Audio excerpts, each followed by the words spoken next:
you've got to really think about an animal over the cycle. You can't actually just look at it at one point in time. It's a matter of the animal cycle and the feed cycle, and you've got to get those two things working together. And I think that's a key part of what our herd managers bring to us. And you can see it. You can see it when you deliver a good mob of cattle to slaughter. They're there on time. Everything sort of works together.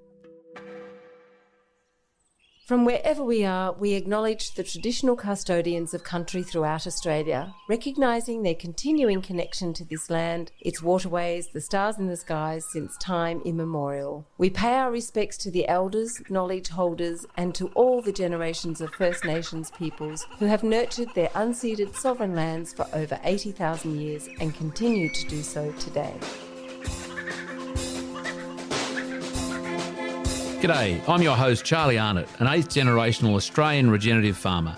And in this podcast series, I'll be diving deep and exploring my guests' unique perspectives on the world so you can apply their experience and knowledge to cultivate your own transition to a more regenerative way of life.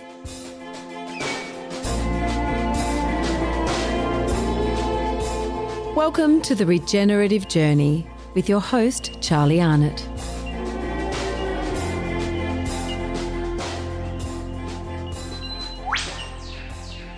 G'day, welcome back to the Regenerative Journey and welcome to our third in-between episode on behalf of Highland Beef, who we're very grateful, are our sponsors for Season 7 of the Regenerative Journey.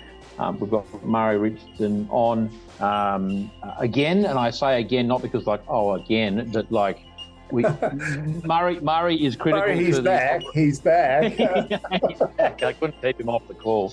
Murray being critical, one of the critical members of Highland Beef, who introduced me to the whole concept of it. I've known Murray for some years, and we're pleased to have Will Mewburn on the call as well on the interview today. And welcome, Will. Welcome to the Regenerative Journey, and welcome to Zoom, episode number 3 of this special little series. Thanks for having me, Charlie. Will, I thought we'd start off with just a bit of a background on you. We know, because you've just told us, you're at your Gympie property up there. Do you want to give everyone a bit of a history on your association with Highland Beef, where you are, where you're located, your various locations, and kind of how that all works in with your farming business and Highland Beef? Yeah, sure thing. I started with Highland Beef probably 3 years ago. Just stumbled across it, really. Well, actually, as my partner's father got me in touch, and it all progressed pretty quickly. They were looking for a herd manager. I'm predominantly based down in the northwest slopes and plains of New South Wales, between Warrior and Bingra, and that's mainly where I spend most of my time.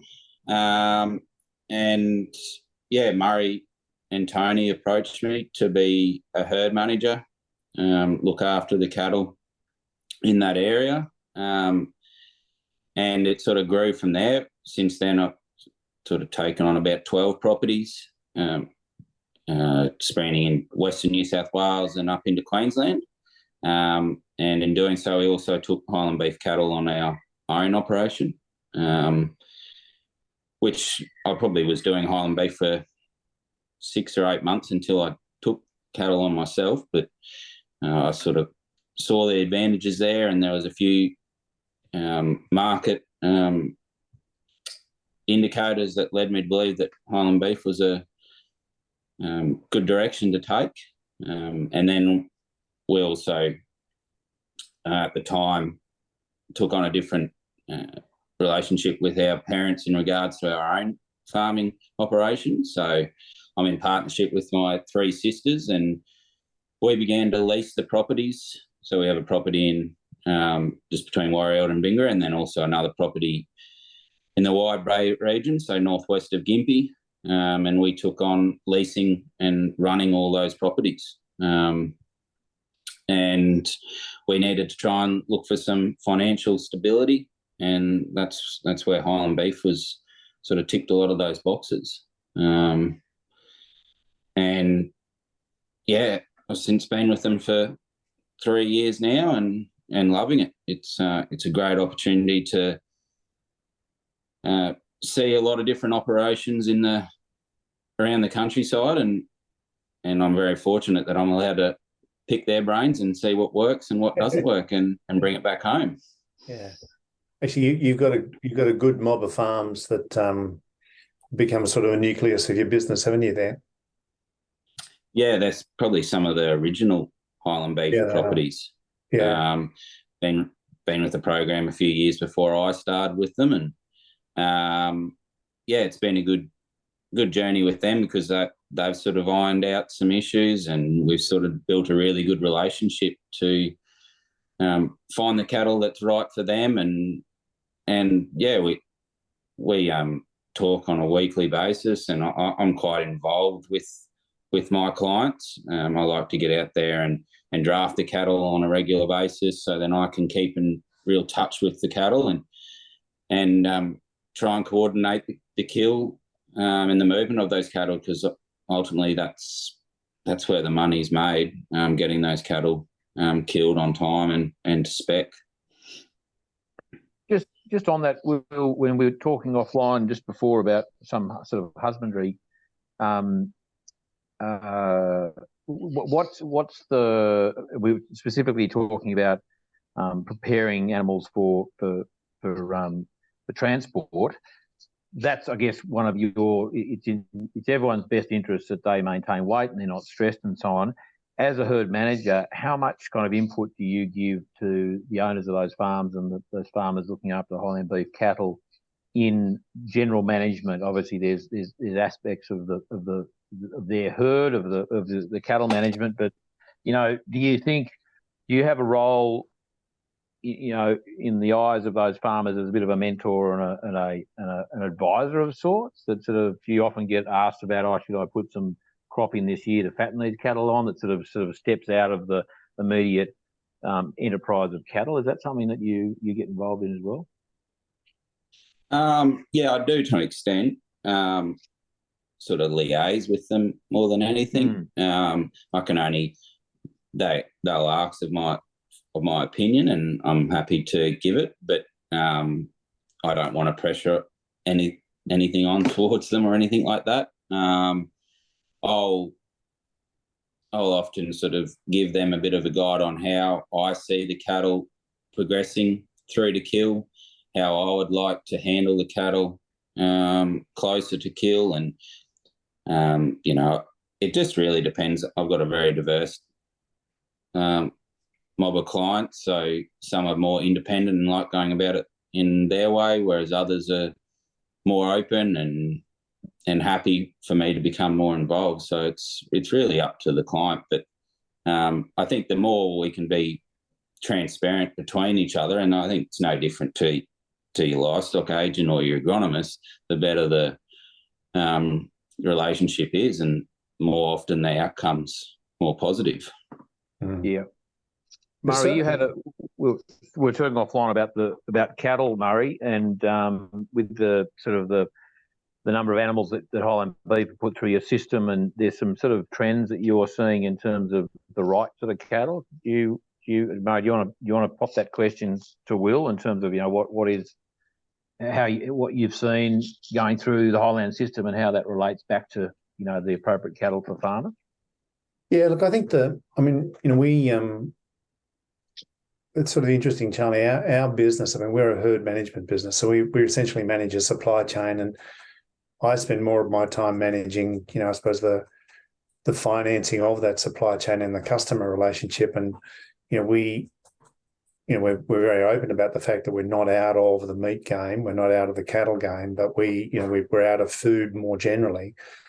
And I think one of the things that's been impressive about how we're trying to get our herd managers more involved in sort of what we do on a day-to-day basis is making sure we get so if you've got so many months to get an animal from purchase weight through to slaughter, you've got property profiles, you've really got to actually make sure you get the right cattle profile to do that job. And I think that one of the things that Will certainly brought to us is a real knowledge of the type of cattle, and a real sense of being able to select those cattle, and more that's becoming important to us because the customers are becoming more specific about what they want. And I think particularly as you go through changing seasons, farms become more concerned about the capacity to get the cattle through. So I think the thing that we see and is we're essentially borrowing someone's asset. We've got to do the best job we can to buy the right cattle, because that's we don't want people. We're in partnership with farms and making sure we give them the best asset to do the best job for us, and not taking any more of the asset or of their resources than we need is becoming that is a really critical thing. And look, we've the last couple of years have been tough on that in many respects, and we've done a lot of learning in the last probably 12 to 18 months. I think it's fair to say, Will, on that score, and we've got to get better at that because. I think what's sort of interesting about it, Charlie, is that over the beef cycle, you can sometimes fool yourself that, buying a smaller animal or perceived, I won't say spending slightly less on an animal than, another might sound beneficial up front, but it actually is a real negative down the back. And that you've got to really think about an animal over the cycle. You can't actually just look at it at one point in time. It's a matter of the animal cycle and the feed cycle, and you've got to get those two things working together. And I think that's a key part of what our herd managers bring to us. And it's one of the big things that Will's been stressing to me and you can see it. You can see it when you deliver a good mob of cattle to slaughter. They're there on time. Everything sort of works together. But if you get it wrong, like the time really does blow out. And we've seen a few of those, haven't we, Will? Yeah, that's the unique thing about the program is that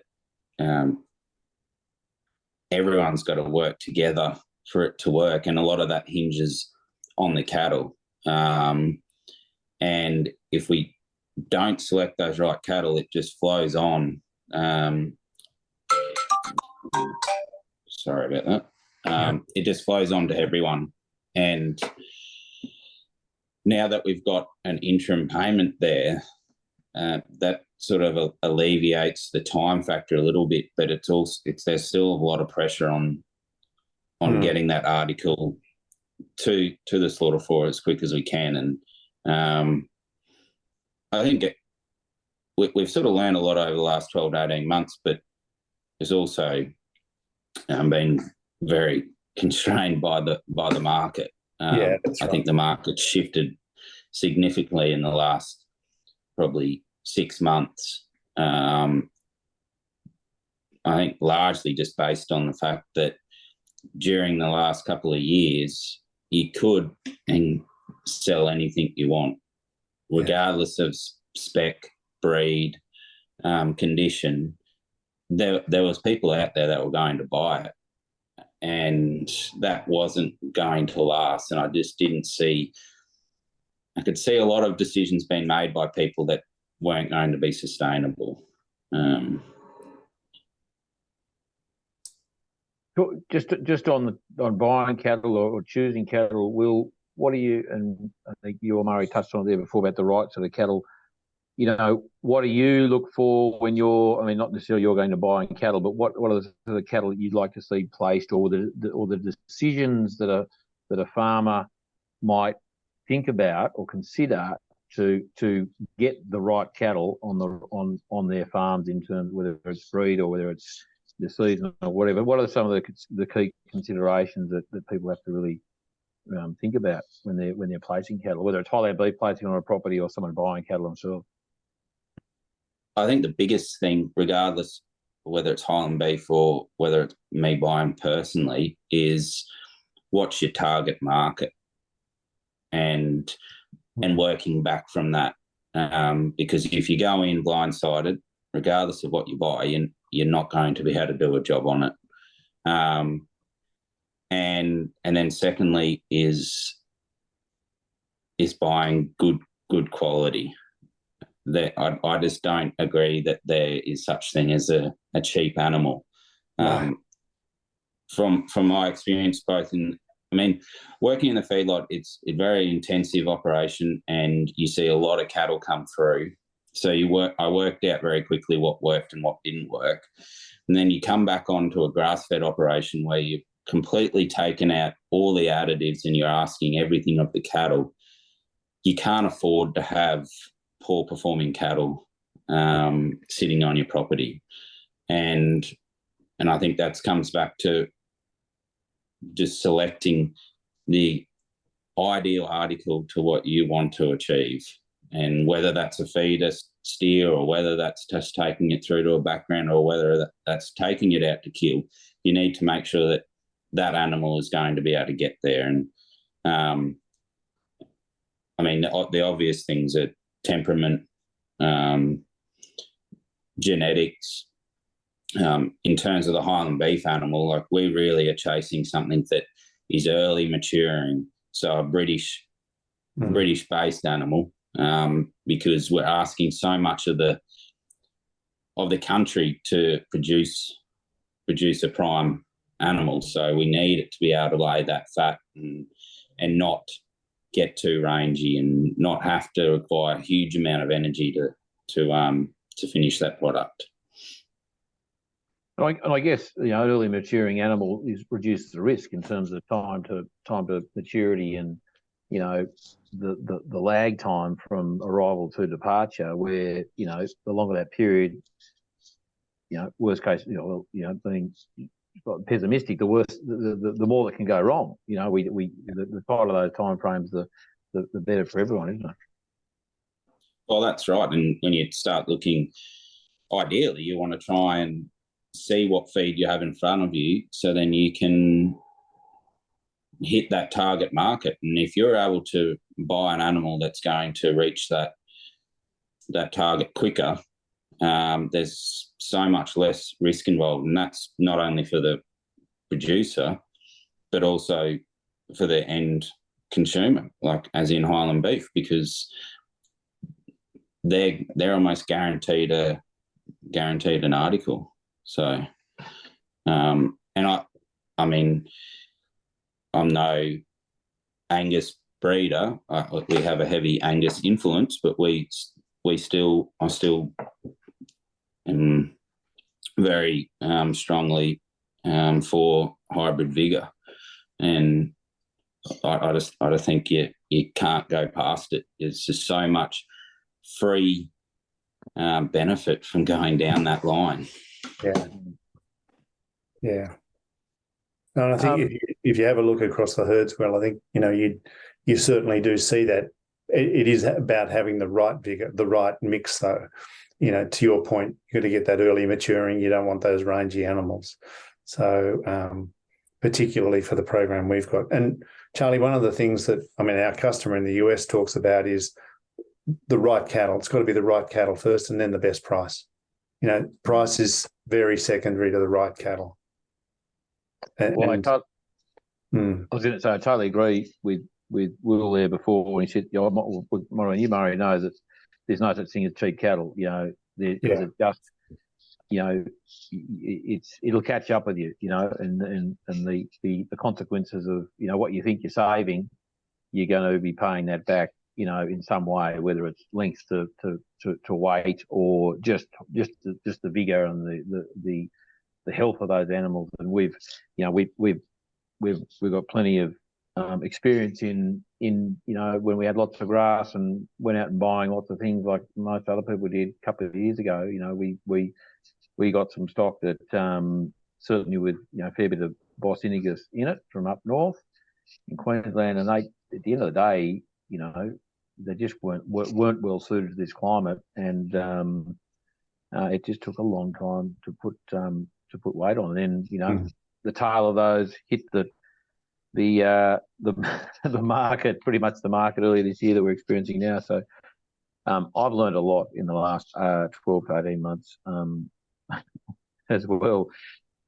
Talking about the last little period of time, maybe 6 to 10 months, the market has changed significantly. I was talking to someone earlier today, and they were saying, and I can't remember, we were quoting the sheep and the cattle market, One was 60%. It's a 60% reduction. The other was a 55%, and I can't remember which was sheep, which was cattle. Reduction to what it was, 12 months ago. So basically 40% and 45% of what it was 12 months ago, which is a massive problem. That combined with some, challenges seasonally north in the northern, part of Australia. And when I say north, I'm at Burrawa. You only have to go an hour and a half north of here, and there's some challenges, or sort of northwest. Interest rates, the whole the commodity market. Have you got any sort of views on what farmers should be or could be considering in terms of mitigating against some pretty bad outcomes for their businesses over the next 12 months? Is there any insight you can give us? Is there anything you're particularly doing to kind of batten down the hatches, decisions you're making, whether they're decisions early or drastic, or just a bit of insight into how you're kind of preparing for what might be a pretty tight year? Yeah, I'm feeling you. It's gotten real tough really quickly. I sort of prepared for it probably over 12 months ago.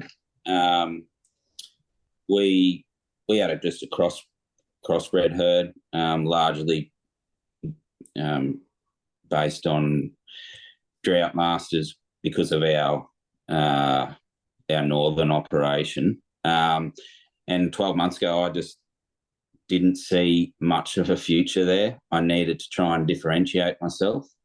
And so I elected to sell a lot of our breeders, and in turn buy back into some higher quality genetics, and largely based around Shorthorn Angus programs that have been proven to perform on the grass. So I sort of did it in that direction. Don't worry, I've had plenty of sleepless nights looking back going, I don't know why I bought these extremely expensive cows, but I think it's balanced it out well, and it's held me in good stead going forward. I think we're producing an article that's going to be demanded in the future. In terms of at the moment, I think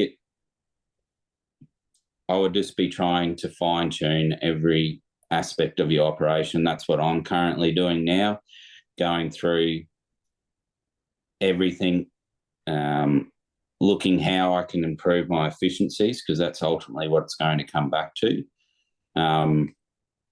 and trying just to improve my overall performance. If I can keep performing well, I think I'll stay afloat.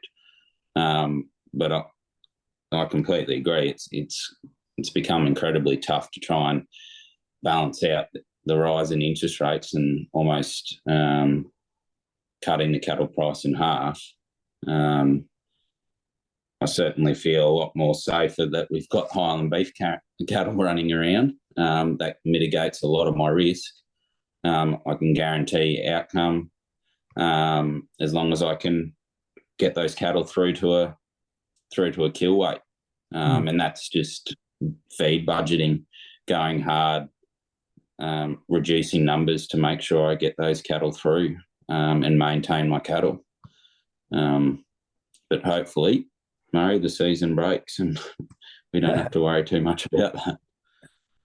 Well, I was saying to Charlie before, Will, that chatting to Baden the other week, he was thinking it was going to be a dry couple of months, but hopefully a wetter end to the year. So who knows? We'll wait and see. We've lost Charlie there for a minute, but one of the things that we were talking about before was just some of the points you made about animal husbandry, and that some of the supplements and various things we're using. Obviously, getting that animal through to that slaughter position, fine-tuning things. I mean, it's one of the things we've really focused on in terms of supplements pre-shipment. And, I suppose it's also part of that whole, way of thinking around just, keeping the animals calm the whole time that we have them. You've got a really, you've got a great group of farms amongst, I haven't met all of your farms, but certainly the ones I've met and the ones that we've known for a while, you've got a great pool of resources and learning and history there. What are some of those farms doing that, sort of really impress you about how they're trying to improve? I mean, you're saying you're looking for efficiencies. What are some of the things that the farms you've got that are doing that really impress you at the moment? They're all moving with the time. They're all upgrading their facilities. It was quite interesting. We held a field day there a few months back, and the amount of positive comments that came out of that field day, taking away aspects of this person's farm and bringing them back home, upgrading their weighing facilities. I mean, that's a massive cost saver in the grand scheme of things, because when you're getting paid on weight gain, you want to make sure you get that right. Yeah. And yeah, just largely just looking at technology. They've all installed, a Gallagher or a True Test system. They're monitoring their cattle a lot closer now. Prior to, when I initially came on board, a lot of them were very foreign to it. They didn't want to be a part of it. They just thought it was more technology, more things could go wrong. But now they're taking it on board. They're looking at the data. They're looking at different ways that they can capture data. Looking outside of cattle. There's plenty of people installing water monitoring systems, which, that's a huge benefit towards the Highland Beef program, because if we can make sure that those cattle, there's no hiccups prior to slaughter, that's a huge cost saver, particularly with our program, Murray, because it's all based on making sure that animal MSA grades. That's right.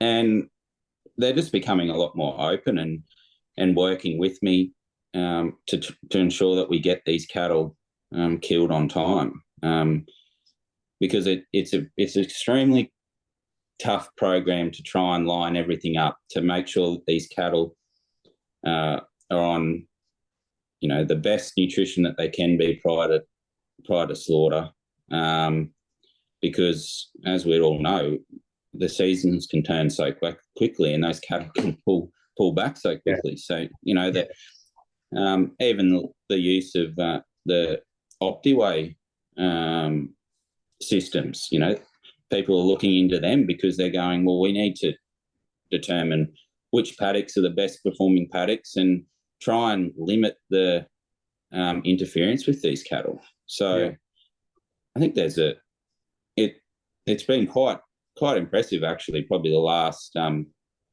12 months. I mean, certainly a couple of favourable seasons has allowed everyone to be in a stronger position, but they're certainly taken on technology a lot more than when I initially came into the program. Mm. Yeah, it's interesting. You've got an OptiWay, haven't you, Charlie? Oh, look, yeah, I used to have an OptiWay. It was out. It was actually, we had it. It was when I had it was fantastic because I had cattle on agistment out about 4.5 hours away, and just being able to check in with it every day was fantastic. And the guy who when our cattle moved on, he wanted it, so I said, "Well, I sold it to him because it was easy to do that and go and pick it up again." Right. But no, it's fantastic. I think it's such a not an inexpensive tool, but critical. But it's a good point. Again, things are businesses. My feeling is businesses can't afford. Well, they never really should have been able to afford, but certainly now when the squeeze is on, those little, the wastage and the the incremental kind of looseness, or the, whether it's, you might call it ill discipline or whatever, that, we can't afford to not be using. And as we chatted with Stu Austin there a few weeks ago, Murray, some of those things like the FarmBot water monitoring devices. Stu talked on my grazing, for instance, just to get your grazing right. The Safe Ag Systems platform, which we're looking at very seriously about getting, which is all about WHS and workflow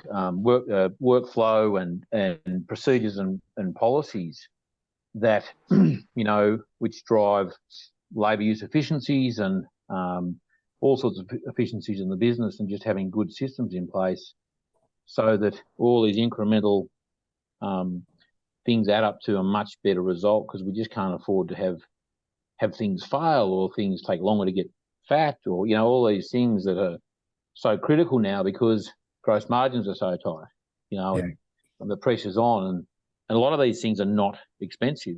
Putting that, like a beach port, in water a few weeks before cattle go, there's a cost to that, but it doesn't take long to work out what the return on that investment is, and having those things in a policy of induction or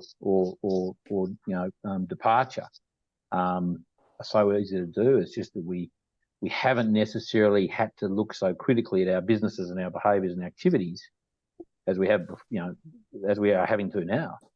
Yeah, I think that's flowed on into the cattle too, because if we're getting more accurate data on the performance of these cattle, I think it's no different. If you've got a tail there, move that tail on.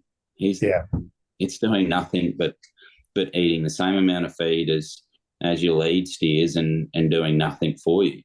And that's the same sort of what you're saying there, Charlie, that you just got to get rid of that rubbish out of your business. And we've got away with it probably in the last couple of years because the season's been that good. But and that's where a bit of those management practices have slipped a little bit. And it's during these dry times that we just really need to hone in on that sort of thing and just make sure that those cattle are performing. And if they're not, get rid of them, give them to someone else, because they're not making you any money. Yeah, very true. And and they're not worth much. Like, as you were saying before, we'll take 12 months ago, 18 months ago, even the tail was people were buying and you could make some money out of. We've got to get out of that headspace of going, I'll still make $1 because I'm going to, they're worth nothing. Well, they're not going to be worth any more in another month or two's time, are they? And they are going to cause, they're the ones that are going to get sick and die, and you won't get anything for them. Or they're the ones that are going to, just create complexity in a business that no one should put up with, even when things are going really well. Yeah, no, that's right. So again, these disturbances are opportunities for, whether it's economic, seasonal, commodity price disturbances, are opportunities for people to really look and fine tune and sharpen the pencil. Murray, sorry, you go, Murray. No, I was just going to say, before the meeting, Charlie, we were talking about staff disturbances as well. I mean, another really good way of actually just sitting back and looking at the processes in your business. I mean, we've just had some change, and it's an opportunity to say, okay, well, what can I automate? How can I do things better? And sometimes you can't, but you've got to at least keep questioning it, because every dollar counts, every little bit of time counts. And one thing I'm sort of coming to terms with too, I always a bit of a set on technology, and that, if technology is in a business potentially taking a person out of the business, whether they're going from full-time to part-time, or, they're being replaced by technology. I wasn't overly enthused about that idea, but I think, I'm not saying that's still that's a good thing, but I'm saying that, my mindset has said, well, it doesn't, just because you put technology in doesn't mean that you're taking a labour unit out of half a full-time equivalent. No. It's then, what is that person who's not checking waters for half a day once a week? What are they now doing that has not been done for years, like infrastructure improvement, just bloody knocking off earlier in the day. It could be any of those things. It doesn't mean technology doesn't mean removing people from a landscape, because I think that's one of the worst things that, outcome for it. But it's just like, what are some of the things that just get left behind? What does that technology allow to put the humanity back into, and the culture sometimes back into a farm? Yeah. I think that's a good outcome of technology. Actually, that's a really interesting point, Charlie. One of the first big capital investments I ever made in a business was around automating a sales process, and I actually saved nothing doing it, but I did not turn any staff over for 12 months, because the main reason I turned staff over was because the sales process was so complex. They got bored with it, and it wasn't until we were at a work function and one of the wives or partners of one of the fellows that worked for me came up and said, what you actually did by doing that was you allowed him the time to go and play sport again. And I didn't know that. We didn't know it. It was actually, but I think your point is right. I mean, one of the things we can always think about doing is redesigning jobs, because businesses evolve, but sometimes we don't evolve the jobs as quickly as the business. And anything you can take out that's repetitive, that doesn't add value, and I think that's one of the points that Stuart was making in that conversation we had with him. We've got, one of the big jobs in our business is compliance. Sometimes compliance can be really complex, but you can simplify it, and it's just, and compliance is boring. It can be really boring stuff, but you've got to do it, because if you don't get it right, you can't sell anything.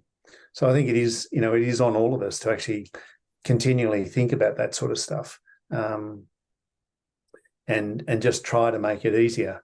And the environment changes all the time, and of course, people's expectation around working for businesses changes all the time. So you've got to be competitive.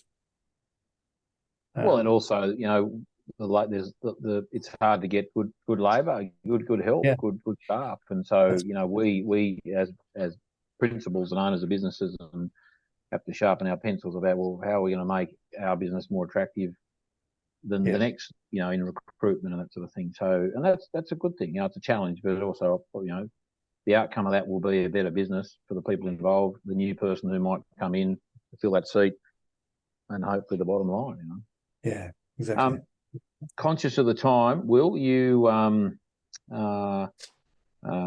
you might have some more jobs to do before the day before the day is done. I don't know, but we might say I'm cheerio. halfway through drafting. Okay. Well, you better get back and finish the job. Hopefully, halfway means only another half an hour, not another 3. You'll need some good set of lights in the yards. Murray, any parting comments before we do wrap it up? No. Look, I think thanks for your time, Will and Charlie. Thanks. It's actually it's sort of interesting. I enjoy these conversations as much as I hope other people enjoy listening to the Highland story and other things. I mean, every time we have one of these calls, I learn something about our business, and it's just all those little things that hopefully we can continue to improve on. Yeah, totally. Will, thank you. Go forth and draft, and I hope to get up and check out cattle and property and location there one day up north, and I hope the season turns around for you as well.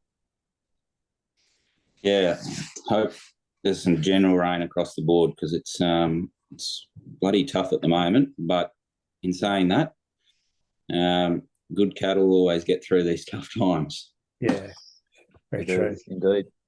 Good on you. Thanks, Will. Thanks, Murray. Appreciate it. Righto. And for those listening, we'll be doing another one of these in a couple of weeks' time. And Murray, our next guest, who you've got lined up. Yeah, a fellow by the name of Peter Challender that I worked with quite a few years ago, and only met him again a couple of weeks ago. And he's about to come into our program, and he's done some really exciting things with his property down around Wagga. So yeah, looking forward to that conversation. Be good. Awesome. Looking forward to that one too. Will, all the best. And Murray, we'll speak very soon. Good on you. Thanks, everybody. Thanks for that, Charlie. Thanks, everyone. Bye. Bye. Thanks, Will.